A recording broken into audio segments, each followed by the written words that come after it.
Shalom, damai sejahtera bagi kita semua. Hari ini tanggal 29 Mei tahun 2025, di mana seluruh dunia memperingati kenaikan Yesus ke surga. Dan hari ini kami mau menjelaskan maksud dan tujuan Yesus naik ke surga. Baiklah, sebelumnya kita akan bacakan kenaikan Yesus yang disampaikan di dalam Kisah Para Rasul pasal 1 dan ayat 6 dengan judul atau tema Yesus terangkat ke surga. Maka bertanyalah mereka yang berkumpul di situ, Tuhan, maukah engkau pada masa ini memulihkan kerajaan bagi Israel? Jawab Yesus, engkau tidak perlu mengetahui masa dan waktu yang ditetapkan Bapa sendiri menurut kuasanya. Ayat 8, tetapi kamu akan menerima kuasa kalau Roh Kudus turun atas kamu, dan kamu akan menjadi saksiku di Yerusalem dan di seluruh Judea dan Samaria dan sampai ke ujung bumi. Ayat 9, sesudah ia mengatakan demikian, terangkatlah ia disaksikan oleh mereka, dan awan menutupinya dari pandangan mereka. Ketika mereka sedang menatap ke langit, waktu itu ia naik itu, tiba-tiba berdirilah dua orang yang berpakaian putih dekat mereka dan berkata kepada mereka, hai orang-orang Galilea, mengapa kamu berdiri melihat ke langit? Yesus ini yang terangkat ke surga meninggalkan kamu akan datang kembali dengan cara yang sama seperti kamu melihat dia naik ke surga. Jadi puji nama Tuhan. Jadi Tuhan Yesus yang hari ini dia naik ke surga, itu akan datang dengan cara yang sama, kembali lagi ke dunia ini.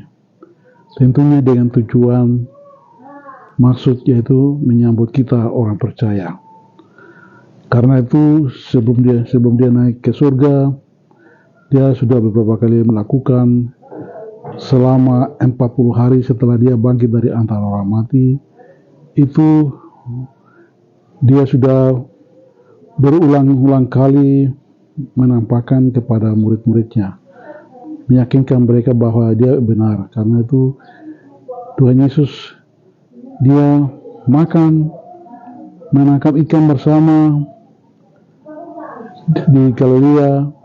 Nah, setelah mereka sudah percaya, yakin, maka dia perintahkan satu untuk memberitakan Injil. Ini merupakan amanat agung yang dikenal di dalam Injil Matius pasal 28 ayat 16 sampai 20. Pergilah, jadikanlah segala bangsa muridku, baptislah mereka atas nama Allah, atas nama Anak, Putra Yesus Kristus, dan atas nama Roh Kudus. Siapa yang percaya akan diselamatkan, tapi siapa yang tidak percaya akan dibinasakan. Ya, setelah itu harus tugas pengembalaan. Jadi jemaat yang percaya itu harus digembalakan, dipelihara imannya, diajarkan firman Tuhan supaya imannya itu bertumbuh. Nah, ini yang tugas-tugas. Dan yang lebih penting adalah mereka ke-12 murid ini, mereka harus menunggu sampai Roh Kudus itu yang menggantikan Yesus itu akan turun dalam hidup mereka, dalam hati mereka. Baru mereka melakukan penginjilan, pengembalaan, tugas-tugas pelayanan. Nah, inilah tugas yang mereka terima. Nah, tetapi hari ini kita mungkin tanya, kenapa Tuhan Yesus tidak melanjutkan pelayanan di dunia ini setelah bangkit, harus ke surga? Dan inilah tujuan Tuhan Yesus naik ke surga.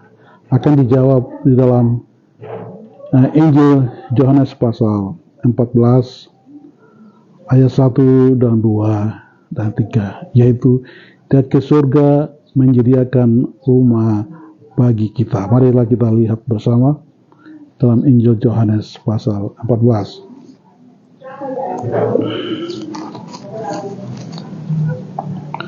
Ya, judulnya Rumah Bapa.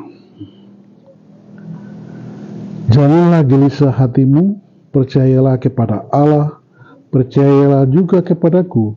Di rumah Bapakku banyak tempat tinggal. Jika tidak demikian, tentu aku mengatakan kepadamu, sebab aku pergi ke situ untuk menyediakan tempat bagimu.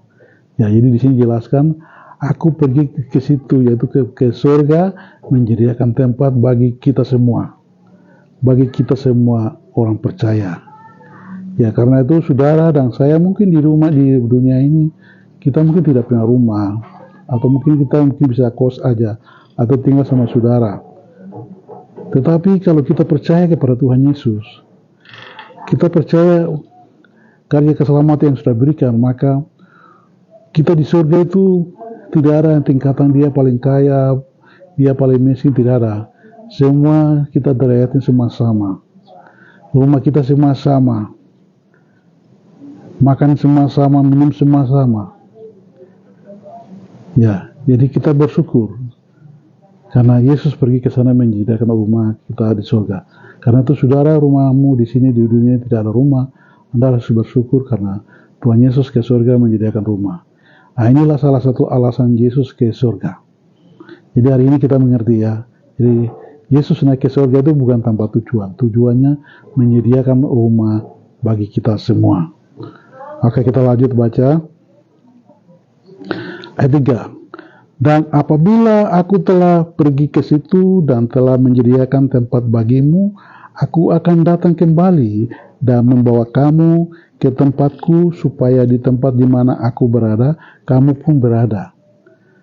Iya, jadi Tuhan Yesus yang naik ke surga, waktu naik ke surga, murid-murid lagi sedang melihat, masih memantap ke atas, baru dua malaikat mereka bilang, Yesus yang terangkat ke surga ini akan datang kembali. Seperti caranya yang dia naik ini. Jadi caranya kembali itu adalah, di sini dalam kitab Injil Yohanes ini pasal 3 menjelaskan, untuk menjemput kita. Jadi kalau rumah itu sudah selesai dia bangun semua, maka dia akan kembali untuk menjemput kita. Karena itu apakah saudara sudah siapkah Tuhan Yesus datang menyambutmu untuk membawa Anda ke surga? Ya. Apakah saudara sudah siap atau belum? Kalau Anda, saudaraku, kalau belum siap, inilah saatnya saudara siapkan diri untuk dijemput oleh Tuhan Yesus. Karena Tuhan Yesus sudah ke surga menyediakan rumah bagimu, bagiku. Dan dia datang segera. Karena itu saudara harus melakukan perintah-perintah Tuhan Yesus. Yaitu kita harus memberitakan Injil, mengembalakan. Dan kalau saudaraku dengar firman Tuhan, terima Yesus Kristus sebagai Tuhan dan Juru Selamat, supaya rumah Anda juga dapat di surga. Walaupun di dunia ini Anda tidak punya rumah. Jadi luar biasa ya. Luar biasa. Jadi kita luar biasa. Jadi rumah kita di dunia tidak ada, tapi rumah kita ada di surga. Jadi setelah dia sediakan rumah ini, dia akan datang menyambut kita. Oke, kami kembali lagi ayat 4. Dan kemana aku pergi, kamu tahu jalan ke situ. Kata Thomas kepadanya, Tuhan, kami tidak tahu kemana engkau pergi, jadi bagaimanakah kami tahu jalan ke situ? Kata Yesus kepadanya, akulah jalan dan kebenaran dan hidup. Tidak ada seorang pun yang datang kepada Bapa kalau tidak melalui aku. Jadi jalan ke surga hanya satu-satu jalannya, itu jalan yang hari ini Yesus naik ke surga. Jadi caranya, dia tidak pakai roket yang paling cepat, atau tidak pakai senjata nuklir, atau tidak pakai kekuatan pesawat jet tempur yang paling cepat, tidak. Pakai iman, dia terbang pakai firman Tuhan. Yaitu firman Tuhan yang kita terima. Yaitu kita terima Yesus Kristus sebagai Tuhan dan Juru Selamat. Selalu kita memuji, berdoa, itu adalah pesawat yang akan terbangkan kita ke surga ketika Tuhan Yesus datang. Ya, jadi jalan satu-satunya ke surga itu hanya Yesus. Oke, ini alasan kita mengerti ya. Terus, kemana kan rumah kita yang mungkin ada pertanyaan seperti itu, kita muncul. Muncul pertanyaan seperti ini. Di surga itu tempat siapa? Seperti itu, jalan. Ya, di surga itu tempatnya siapa? Sehingga rumah kita harus dibikin di surga. Tidakkah harus bikin di dunia ini? Di dunia tanah masih kosong, banyak. Seperti itu. Atau di planet yang lain. Tapi firman Tuhan katakan, surga adalah tempat kediaman Allah. Surga adalah tempat kediaman Tuhan Yesus. Surga adalah tempat kediaman Roh Kudus. Jadi Tuhan juga mau rumah kita, anak-anak kita juga rumah kita harus mau di surga juga. Karena itu saudaraku yang Anda sudah menerima Yesus sebagai Tuhan dan Juru Selamat, Anda harus bersyukur. Karena rumah Anda bukan di dunia ini, tapi rumah Anda dan saya itu di surga. Marilah kita melihat penjelasan rumah kita yang dibangun di surga akan dilihat di dalam Kitab Wahyu pasal 21. Mari kita melihatnya.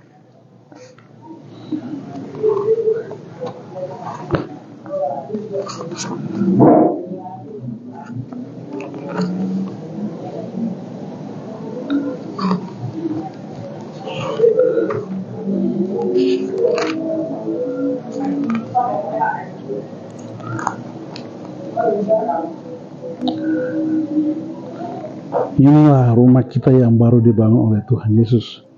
Dijelaskan di dalam kitab Wahyu pasal 21 ayat 1 sampai dengan yang ke-8. Langit yang baru dan bumi yang baru. Lalu aku melihat langit yang baru dan bumi yang baru, sebab langit yang pertama dan bumi yang pertama telah berlalu dan laut pun tidak ada lagi. Ya, inilah salah satu alasannya, karena langit dan bumi yang kita tempati hari ini akan hilang, akan berlalu.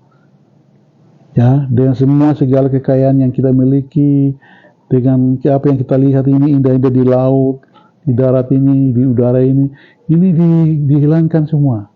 Dan Tuhan akan menciptakan rumah kita di surga, langit yang baru yang turun dari Yerusalem. Inilah alasannya Yesus ke surga, membuat rumah kita di surga. Salah satu alasannya langit yang lama yang kita tempati ini akan dihilangkan. Ya, langit yang bumi yang baru kita tempati, langit yang kita lihat sekarang ini dihilangkan. Dan Tuhan dia pergi ke surga menyediakan bumi yang baru, langit yang baru yang turun dari surga. Kita akan melihat.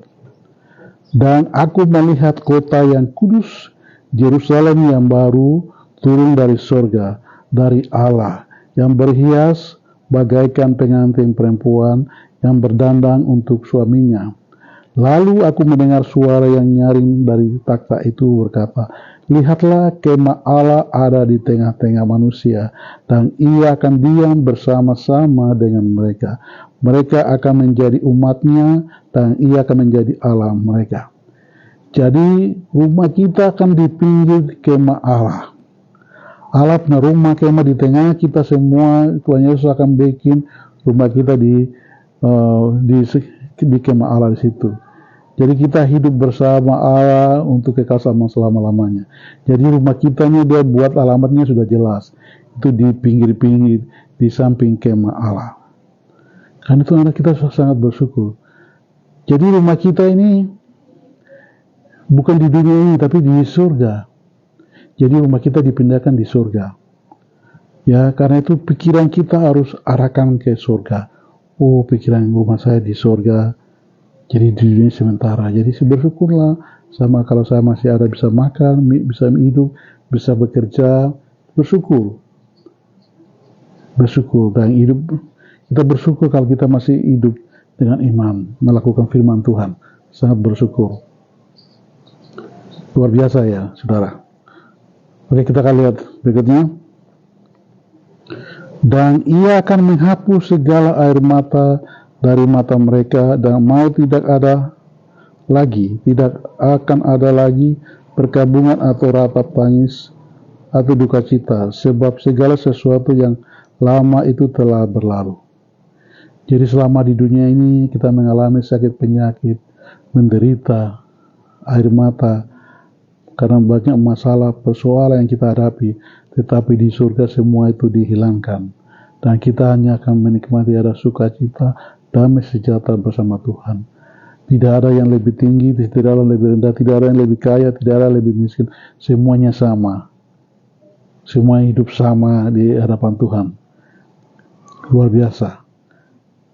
Kalau kita di dunia ini bisa lihat, ada orang kaya, ada orang miskin, ada orang susah, ada orang yang kena dapat tembak. Tapi di surga tidak ada. Semua air mata semua dihilangkan. Semua hal-hal yang tidak baik semua tidak ada. Cuma kita hidup dalam sukacita, bersukacita saja. Luar biasa kan saudara? Karena itu Anda tidak rugi, Anda dan saya tidak rugi menerima Tuhan Yesus sebagai Tuhan dan Juru Selamat. Luar biasa saudara, karena itu harus memeliharalah keselamatan yang diberikan oleh Tuhan Yesus itu. Oke, kemarin kita lihat lagi. Ayat 5, Wahyu pasal 21 ayat 5. Ia yang duduk di atas takhta itu berkata, lihatlah, aku menjadikan segala sesuatu baru, dan firman-Nya, tuliskanlah karena segala perkataan ini adalah tepat dan benar. Jadi Tuhan akan menjadikan segala sesuatu itu baru. Yang lama yang kita lihat ini akan hilang. Ya, jadi dia ke surga untuk menciptakan hal yang baru. Ya, yang lama itu akan hilang. Yang lama ini hilang. Jadi Tuhan menyediakan yang baru. Tentu Anda dan saya harus bersyukur. Bersyukur kepada Tuhan Yesus kalau saudara dan saya sudah menerima Yesus, karena Yesus sudah selamatkan kita. Yesus sudah menciptakan kita baru supaya kita hidup di dalamnya sesuai Efesus pasal 2 ayat 10. Kita harus hidup di dalamnya, melakukan perintah-perintahnya, yaitu memberitakan Injil, mengembalakan jemaat, melakukan firman-Nya, taati firman-Nya, ya, menjauhkan semua segala dosa. Inilah kita harus berusaha menciptakan, melakukan supaya umat kita di surga ini menjadi milik kita semua. Baiklah saudara, mari kita lihat berikutnya. Firman-Nya lagi kepadaku, semuanya telah terjadi. Aku adalah Alfa dan Omega, yang awal dan yang akhir. Orang yang haus akan kuberi minum dengan cuma-cuma dari mata air kehidupan. Jadi Alfa dan Omega adalah yang awal penciptaan ini dan yang akhir dari bumi ini, yaitu hanya Yesus Kristus. Dan dia mengundang kita untuk minum air kehidupan. Air kehidupan itu dengan cuma-cuma. Tuhan tidak menyuruh kita bayar, tapi Tuhan mau memberikan kita cuma-cuma air kehidupan itu. Ya, air kehidupan itu Tuhan mau supaya dia mau memberikan kepada kita cuma-cuma. Karena itu undangan Yesus ini harus Anda terima untuk menerima air kehidupan ini. Ini yang harus Anda menjauhi, karena daftar orang-orang yang melakukan kejahatan ini tidak bisa masuk surga. Yaitu daftarnya ini, ayat 8. Wahyu pasal 21 ayat 8. Ini adalah yang garis merah yang kita harus jauhkan, menghindari. Atau Anda hari ini melakukan itu, kita harus bertobat tinggalkan itu. Yaitu itu ada daftarnya. Tetapi orang-orang penakut. Jadi kita tidak boleh takut. Jadi karena orang takut itu juga akan tidak punya rumah di surga atau tidak masuk surga. Ya, orang takut. Orang-orang yang tidak percaya. Kalau saudara dan tidak percaya Yesus, itu juga tidak bisa masuk surga. Karena saudara harus percaya Yesus, percaya keselamatannya, kasih karunia yang Tuhan berikan, supaya saudara itu masuk surga dan menerima kasih karunia itu, dan Anda memperoleh keselamatan itu. Ya, kalau Anda tidak terima kasih karunia itu, Anda rugi, karena jalan ke surga satu-satunya hanya Yesus Kristus. Tidak ada di tempat lain Anda bisa ketemukan. perbuatan baik apapun Anda lakukan untuk masuk surga tidak bisa akan sampai. Karena kita harus menerima kasih karunia Allah. Karena semua pada umumnya manusia itu kita semua sebagai keturunan Adam dan Hawa. Ketika Adam dan Hawa tidak taati, mereka makan buah yang dilarang oleh Tuhan, maka mereka itu mati.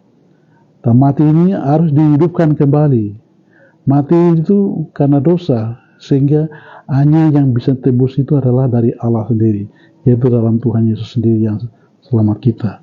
Jadi saudara harus menerima Yesus Kristus untuk menerima pengampunan dosa, supaya Anda memiliki rumah di surga.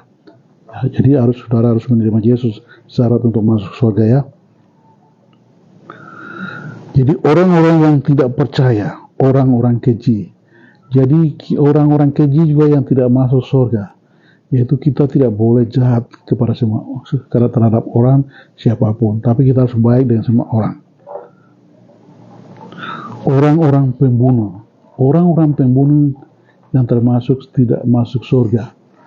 Ya, orang-orang pembunuh. Jadi saudara melakukan pembunuhan saudara ingat, pembunuhan itu saudara bukan hanya kita bunuh orang terus orang itu mati, tidak. Kita marah, menyimpan marah, dendam, hubungan tidak baik dengan orang, itu sudah termasuk pembunuhan. Karena saudara harus, dan kita harus koreksi diri. Mungkin ada hubungan yang tidak baik dengan siapa, itu termasuk saudara itu membunuh. Sehingga kita memastikan hubungan kita dengan sesama atau sebaik semua. Dan tidak ada dendam kepada siapapun, dan kita semua baik dengan orang. Ini termasuk kita tidak membunuh. Jadi pembunuhan itu bukan karena ketika orang mati saya tidak. Orang marah itu sudah membunuh. Orang hidup dalam permusuhan itu sudah membunuh. Orang bertengkar itu sudah membunuh. Ya, saudara harus perhatikan itu. Supaya rumahmu di surga itu supaya tidak hilang. Jadi pembunuh ya. Pembunuh orang-orang sundal. Saudara, anak hari ini mungkin terikat oleh persundalan atau main perempuan sembarang atau apa, saudara bertobat. Jadi perzinahan itu bukan hanya main, tapi melalui pikiran, ya, melalui pornografi, melalui ingin orang punya anak atau orang punya istri, itu sudah perzinahan melalui pikiran.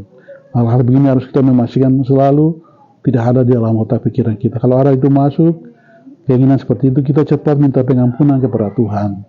Supaya Tuhan memulihkan kita dan sucikan kita melalui pikiran yang kita kotor, hati kita kotor, sehingga kita menjadi orang yang suci dan orang yang mendapat bagian dalam kerajaan surga.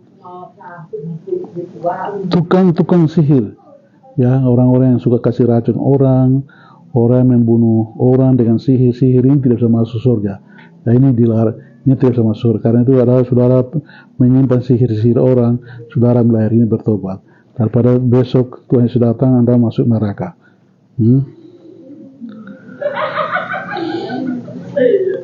Penyembah berhala. Jadi kita tidak boleh menyembah berhala. Orang-orang penyembah berhala ini juga akan masuk neraka, tidak bisa masuk surga. Karena itu kita tidak boleh menyembah. Kita hanya menyembah Allah saja, menyembah Tuhan Yesus, menyembah Roh Kudus. Itu saja. Tidak, malaikat pun Tuhan bilang jangan kita menyembah. Kita hanya menyembah Tuhan Yesus, Allah Bapa, Allah Roh Kudus. Ya, jadi penyembahan kita hanya satu. Ya, kita minta berkat juga hanya dalam nama Yesus. Itu saja. Yang lain-lain tidak bisa. Ya. Karena Anda meminta penyembahan, meminta kepada setan atau kepada siapapun, saudara bisa masuk neraka. Saudara tidak kehilangan rumah di surga. Nah, ini akan terjadi seperti itu. Dan semua pendusta. Jadi pendusta ini tidak bisa masuk surga. Pendusta itu adalah tipu-tipu. Jangan menjadi orang yang tukang tipu-tipu. Karena Anda jadi orang tipu-tipu, tidak punya rumah di surga. Karena itu saudara selalu bicara jujur, hidup benar, hidup sesuai dengan firman Tuhan, supaya saudara dapat rumah di surga. Dan mereka akan mendapat bagian mereka di dalam lautan yang menyala-nyala. Tak nyala-nyala. Itu orang-orang melakukan kejahatan ini Tuhan juga menyediakan rumah mereka di neraka. Tetapi kita yang mentaati firman Tuhan dan jadi anak-anak Tuhan, Tuhan sediakan rumah di surga. Setelah dia sediakan rumah ini, dia akan segera datang. Karena dunia yang kita tempati hari ini, dia mulai menghilang dia. Dia mulai menghilang. Tidak akan tetap, dia akan menghilang. Ya, dia akan tetap menghilang. Nah, ini dasar firman Tuhannya. Ya, ini dasar firman Tuhannya. Mari kita lihat dalam 1 Yohanes.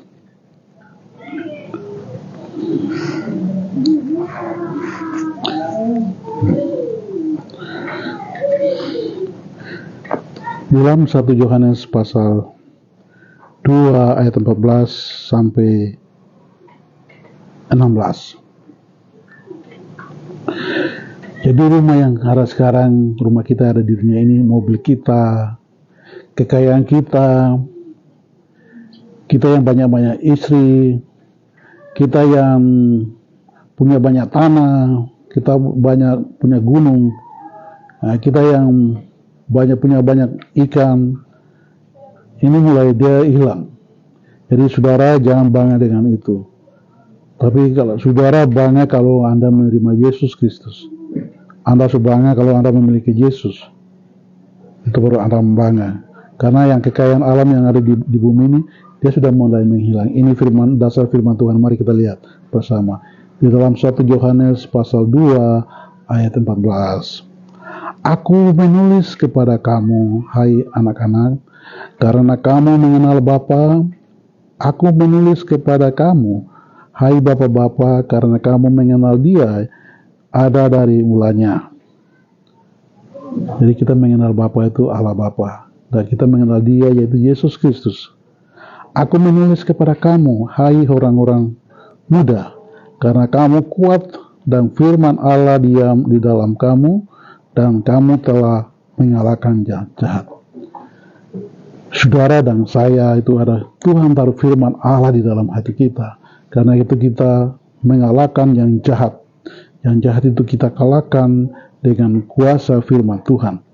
Maka itu kita orang yang salah, siapapun dia, ya, walaupun dia pemimpin gereja, walaupun dia wilayah, walaupun dia gembala ke majelis, guru sekolah minggu, atau jemaat, dia salah, tetap kita diberikan kuasa yang besar, sehingga kalau salah kita tetap tegur dia, supaya tujuannya, supaya bukan karena kita membenci dia, tetapi supaya dia masuk surga, supaya dia selamat, karena kita berikan kuasa. Amin, saudara. Nah ini, oke, kita lanjut baca. Janganlah kamu mengasihi dunia dan apa yang ada di dalamnya.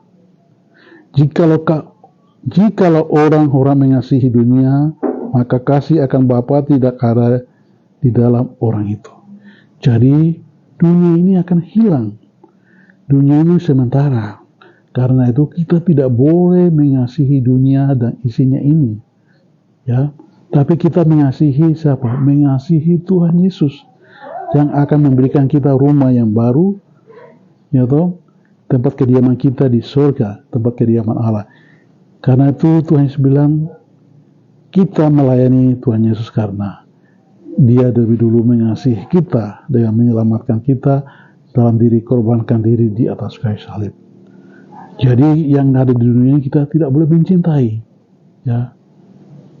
Tapi kita harus hidup jujur, hidup menjadi pelaku firman Tuhan, dan kita harus hidup baik dengan semua orang.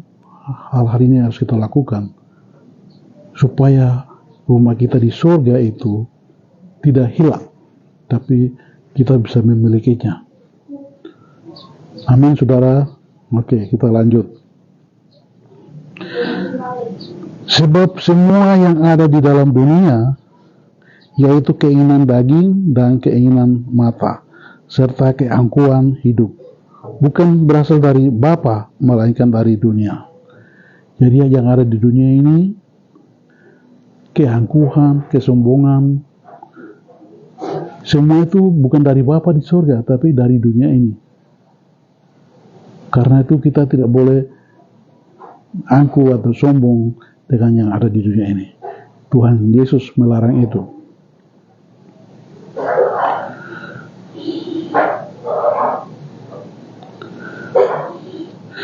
Sebab semua yang ada di dalam dunia, yaitu keinginan daging dan keinginan mata serta keangkuhan hidup, bukan berasal dari Bapa, melainkan dari dunia.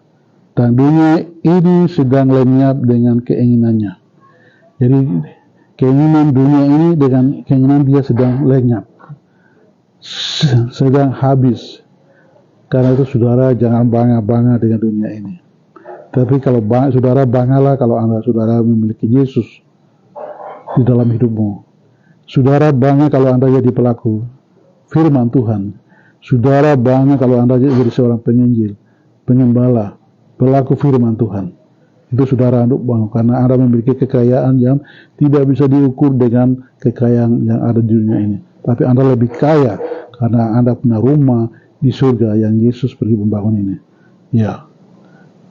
Harus bersyukur, saya harus bersyukur kalau kita memiliki Yesus dan kita melakukan perintah-perintahnya.